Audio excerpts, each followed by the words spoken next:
Hello y'all, and welcome back to another video on the channel. It's Reap. So today I am starting a brand new series on the channel that will be very long running, and I will be calling it the Level Cap Chronicles. What this series will detail is me taking every single Warframe in the game and updating this playlist as long as DE keeps releasing Warframes or I stop playing the game, which will probably be never, and taking each and every one of them to level cap in Warframe's easiest level cap mode, which is Avoid Cascade. And for each Warframe, I'll be detailing loadouts and builds and strategies in order to safely and efficiently get yourself to level cap in both a squad setting and a solo setting. So Avoid Cascade was added with the Angels of the Zariman update and is the fastest scaling mode in the game that allows you to get to level cap in about 1 hour 15 minutes, give or take, in a squad, an hour and a half solo. Void Cascade is also great for opening relics in Omnia Cascade, in Omnia Fissures, and grinding arcanes for platinum from Thrax enemies. So this mode is probably the best mode in the fucking game right now, and I don't see it being topped anytime soon. So I'm going to make a series just detailing all my experience with each Warframe going to level cap. So what is level cap?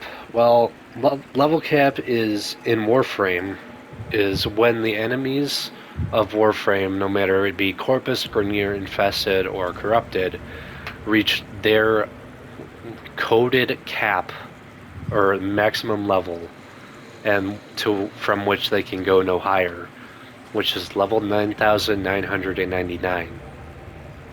At this point, enemies hit their damage and EHP ceilings, which means they all have a shit ton of health and they all deal a shit ton of damage.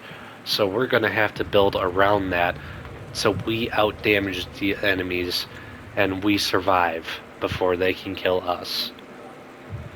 Void Cascade is the best for reaching this number because it's the fastest. It's faster than Disruption and exponentially faster than endless modes like Survival and Defense.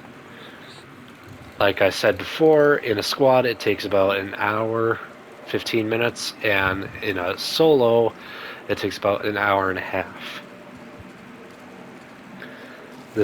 I'm keeping this very concise because we already have quite a bit of context, but level cap is basically the true, I wouldn't say an endgame really, because not a lot of people actually do level cap content, but it is the highest level content you can do in this game, and it's pretty hard, but it's also quite rewarding. At least in Void Cascade it is. So, on to explaining the Void Cascade game mode. To even unlock the Zariman as a permanent star chart node, or permanent star chart destination, you must complete all of Warframe's story bits, including the New War, in order to get access to the Angels of the Zariman quest. And then you must complete the Angels of the Zariman quest to actually get access to the Zariman full time. In order to get to level cap, you also must unlock Steel Path, because enemies will scale faster in Steel Path, and they will be at their full power. Excuse me. Once you have all that unlocked, you'll be ready to start your level cap journey. There are some gear requirements that you should have before even attempting this kind of gameplay, which I will go over.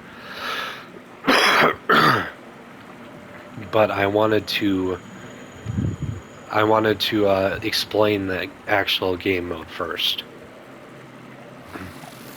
So Void Cascade takes place on Tavul Commons. You can access it either in Zariman navigation on board the Zariman or from your respective base of operations. So let's just go into it for now.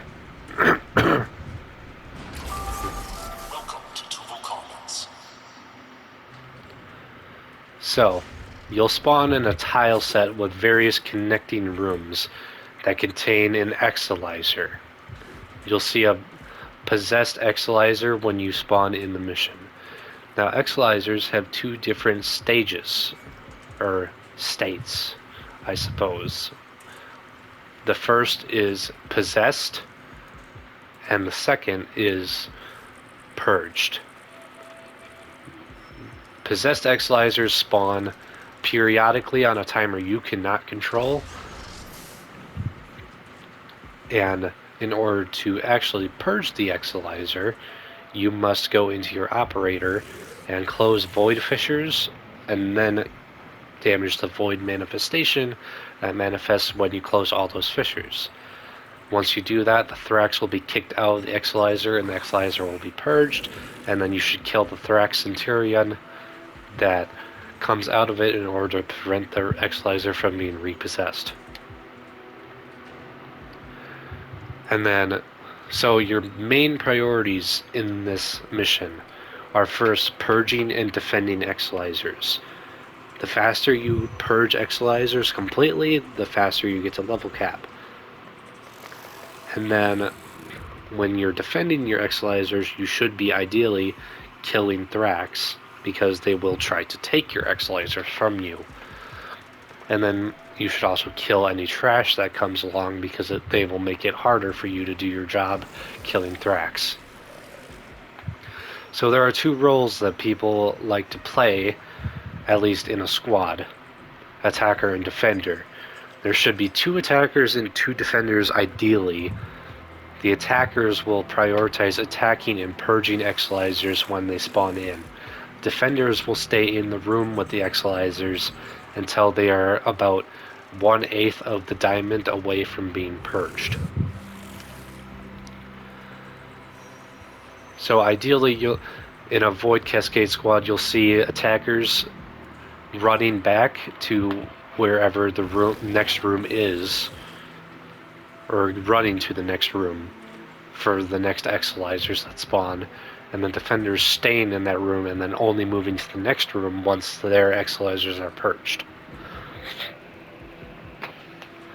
So, Exilizers will spawn in various rooms that can have 3 to 5 Exilizer spawns. There's only one room that has 5 Exilizer spawns, and it is the best room. It's called the Hangar, and you should aim to have that room as your first room. And then, well, I'll let that happen. But you should aim to have at least 11 Exilizers on your tile set at all times. Because anything under that is going to make the game mode take longer, and it's going to suck. Okay. Anyway, so Thrax enemies are your main source of arcanes. That's an excellent platinum farm for this stage of the game. Okay, I'm going to pause, but so Thrax enemies are sources of arcanes. Exilizers will spawn on a rotation in 3 different rooms. You should, like I said, have 11 or more Exilizers on a tile set. Otherwise, it's going to be really slow. And then attackers, defenders. If you're playing solo, you have to attack and defend on your own.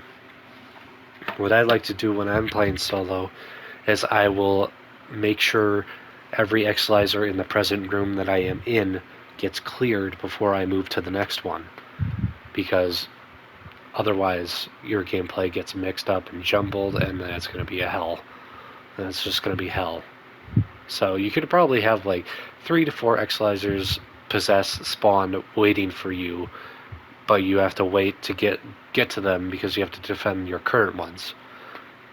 But then once you do purge the current ones, you bolt for the possessed Exilizers and purge them all before you kill the Thrax, like even worry about doing anything else. Your absolute priority in this game mode is to keep the Exilizers purged. Because if you allow the Cascade meter to fill up, that means the mission is over. Now there are different rooms in this game mode. There are a few that are not good. Mainly the amphitheater and the agrizone. Those are the two I hate the most. They're both 3 Exilizer rooms, and they split spawns terribly, especially for Omnia Cascades, where you're trying to get reactant. It's gonna be pretty bad. So anyway, let's walk through it a little bit now, because I've explained a lot and not actually done much. So I'm going to go towards this Exilizer right here. This is the amphitheater. This is a very bad room. You don't want this room. But you have to clear these void fissures and then avoid manifestation. And then you shoot that to purge the Exilizer. And then you shoot the Thrax. They assume their spectral form. Contamination wave. Shoot that spectral form and Thrax dies. Pretty simple. And then you have to kill enemies to keep the Cascade bar down.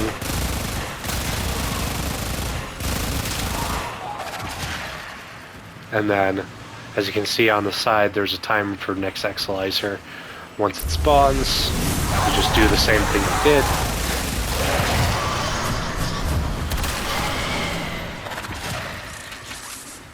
So let's go scout out the tile set a little bit.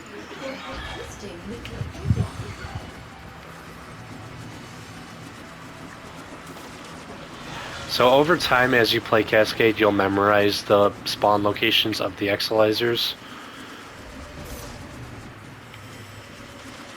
And in which rooms they are in. Here's another room where Exilizers spawn. One spawns here, one spawns here, one spawns here, and another spawns here. This is a 4XO room. And then there should be... No, not through here.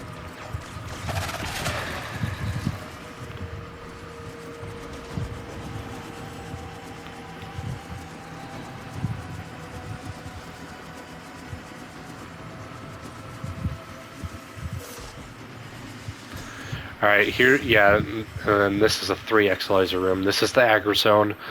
This is also another bad... This is another bad tile room you don't want.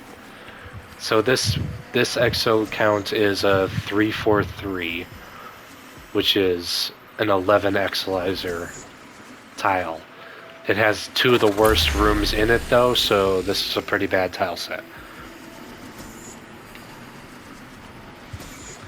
But that's the main gist of how to play Void Cascade. And then you have to keep up the loop for an hour to an hour and a half, and you'll be at level cap. Now the loop is the easy part. The surviving and damage is probably the harder part.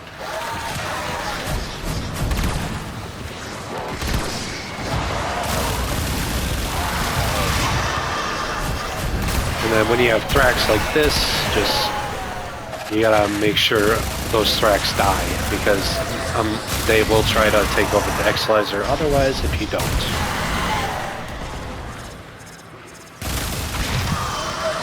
And this is a Legatus. Those are trash enemies, but they still give arcades. But anyway, I don't really have much to explain other than that. That's the main gameplay loop. That's the main gameplay loop of Void Cascade. It's pretty simple. You're just working on making absolutely sure that Exilizers are purged.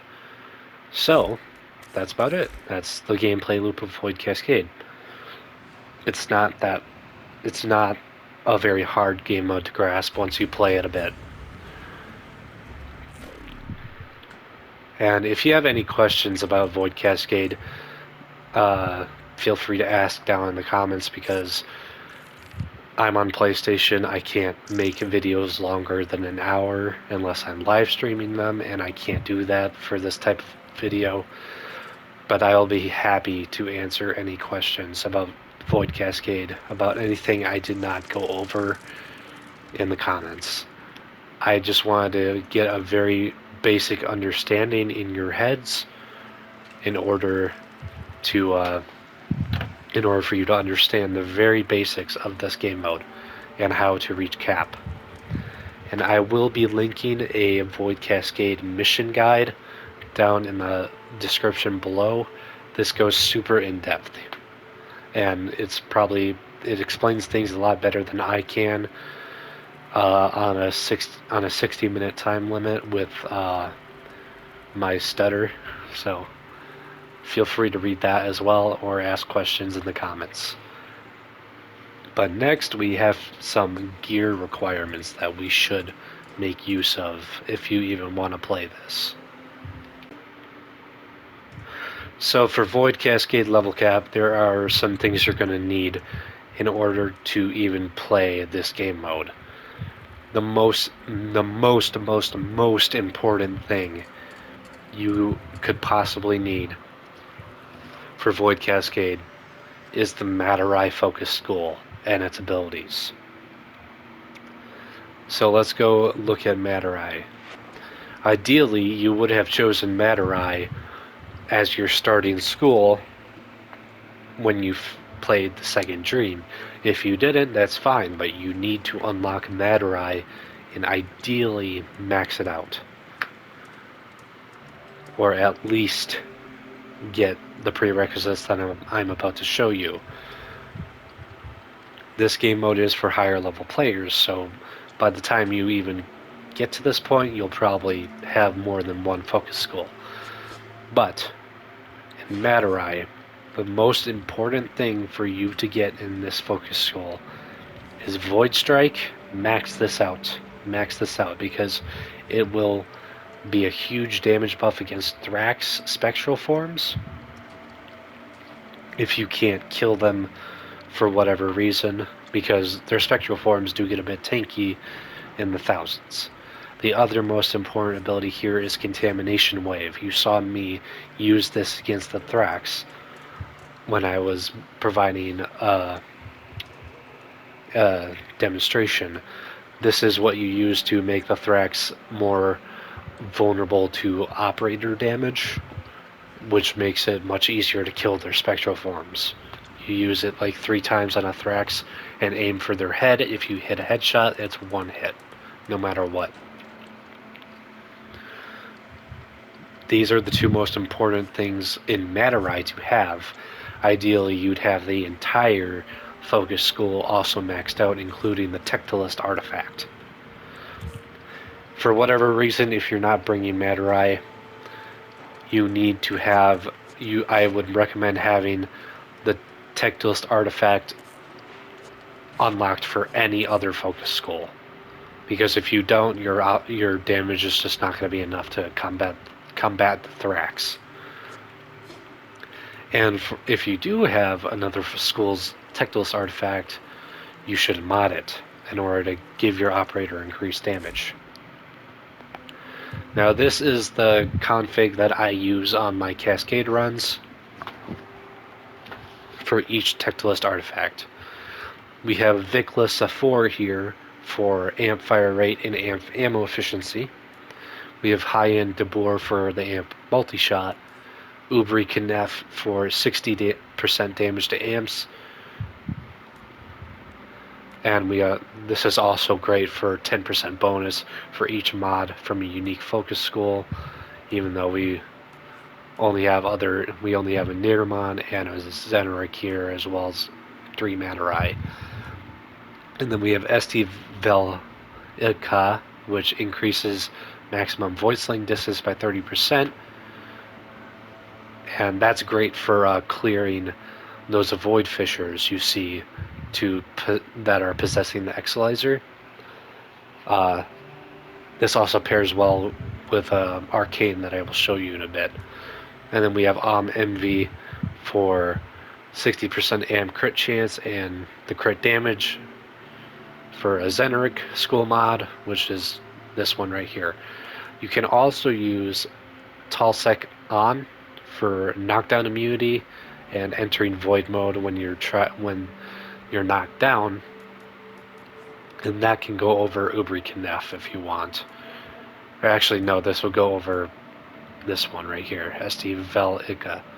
And then for the Arcane, we're using Zid and Uskus, which will give you heat damage on your secondary weapon for each Operator or Tauron Strike kill. Max 250% is the only good Tectilist artifact. Arcane, really, like, there's not many other good ones. Like, Ashir is okay, but the rest of these aren't amazing. And then for Operator Arcanes, there are a few things you could use. My chosen pair is Magus Cloud, which is when you enter Void mode, you get 300% Void Sling radius for 6 seconds. Awesome for clearing Void Fissures. And then Magus Lockdown, which can just tether trash and is free CC on Void Sling. There are a few other ones you could go for including Magus Melt for additional heat damage on the amp. Emergent Savior for death prevention from the operator. Magus Anomaly also for grouping. And Emergent Dissipate for energy replenishment. But this is my chosen pair. Also, do note on Tower Run Strikes, you're not going to be using them very much. Like, even when they do charge, you can use it, but it's not the main part of your gameplay loop. And then for Amp Arcanes, well, let's actually go to the Amp first. For Amps, you can use, I would recommend a 5x7. And what that means is you use the 5, which is the Cantic Prism, and then any brace you want, and then the FOD Scaff I'm mixing this up, I'm sorry. Use the 5, which is the Cantic Prism, the 7, which is the Certus Brace, and then any scaffold you want, I use the FOD, which makes my amp a 547. And we're using this, I'm using the 547 because Cantic Prism is the 3-round burst of amp damage, which is very, very good for killing Thrax. You can also use the Raplik Prism, which would be a 1, but I prefer the 5. And then you use the Certus Brace, because that's the best brace in the game. It's just non-negotiable. You need it. I'm pretty sure I believe it's ammo efficiency or something like that. I don't remember off the top of my head, but it is the best brace in the game. And then I use the FOD Scaffold because on the amp alt fire, it will release a bunch of heat glaives that do amazing on killing enemies, trash enemies in your operator, which are great if you get knocked down and go into last gasp. This is amazing for getting yourself out of last gasp and reviving yourself. And then for amp arcanes, you can also use a variety of them. I currently use Eternal Onslaught and Eternal Eradicate. Eternal Onslaught is when your energy is depleted, which it will be after casting 3 Contamination Waves or Void Strike. That will give you 180% crit chance on your amp. And then on Operator ability for Eradicate, that gives you 60% damage to your amp for 8 seconds. So you'll always get it when you cast Contamination Wave, especially if you cast 3 of them. A few other arcanes you could use, I would recommend either Eternal Logistics which is on Void Sling you get amp ammo efficiency, or Virtuous Strike, which is 20% chance for 80% crit damage when you get a critical hit on your amp. However, I would say Onslaught and Eradicate are the best ones.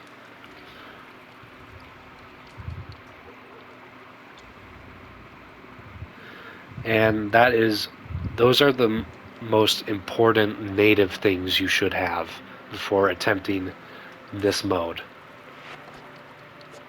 So like I said, Matter Eye with Void Strike and Contamination Wave maxed, or ideally a maxed entire Focus Skull, including Tauron Strike. And if you're not using Matter Eye, you have a Tectolist artifact unlocked for any other Focus Skull, and make sure it's modded probably the way I have it, because those are the mods that are the best for the Tectolist artifacts. So, in all, level cap isn't just time-based, it's tied to Xlizer completion. 107 Xlizers is the minimum to hit level cap. Make sure you remember that number. I like to go by 4s, so 108 for me. I go up to 108 because that's the final stage, since rewards and including Fishers go by 4 Xlizers. Ideally, you end a run at 108 Xlizers, which is where you get your final relic reward. And all this gear is not about surviving forever, it's about completing that 107 Xlizers efficiently enough so the enemies reach that level, although you can always go longer. I've gone to 300 Xlizers or more. It's not... Once you hit that cap, what we're mainly focusing on hitting level cap, but you can absolutely go longer. It's just going to be... Nothing's going to scale past level 9,999. So that's about it. That's Void Cascade. I'm sorry if it's not it's not a super in-depth. Well, I tried to go as in-depth as I could, but I'm sorry if it's not it doesn't have a bunch of visuals on screen. It doesn't have a bunch of screenshots or other things that would grab your attention more, because I can't really do that well. I can't edit very well on a PlayStation, so I'm sorry about that. But I did my best on trying to explain Cascade to the best of my ability here. And I will, as like I said, I will link this mission guide Google Doc in the description below, and as well as on every single video I do in the series, I will link my level cap footage playlist. It's unlisted, so you're going to have to access it through the link in the description on each of these videos, but it will include all of the Warframes and all of the footage I've gathered, and it's going to be from the start of the run to the end of the run. That I stream these on my free time, and it's just going to be a full-ass VOD for you guys to watch if you want to see how the build actually functions from start to finish. So don't worry about that. I'll have you covered for that, and then when we actually start all the Warframes, I'll make sure to include footage in those videos too, and of course builds for each thing. So that's about it. That does it for, I'm gonna say, episode 0 of Level Cap Chronicles, because this is just a baseline. So stay tuned for episode 1. The first Warframe we will be covering is Gauss. So thank you for watching, and I'll see you guys next time.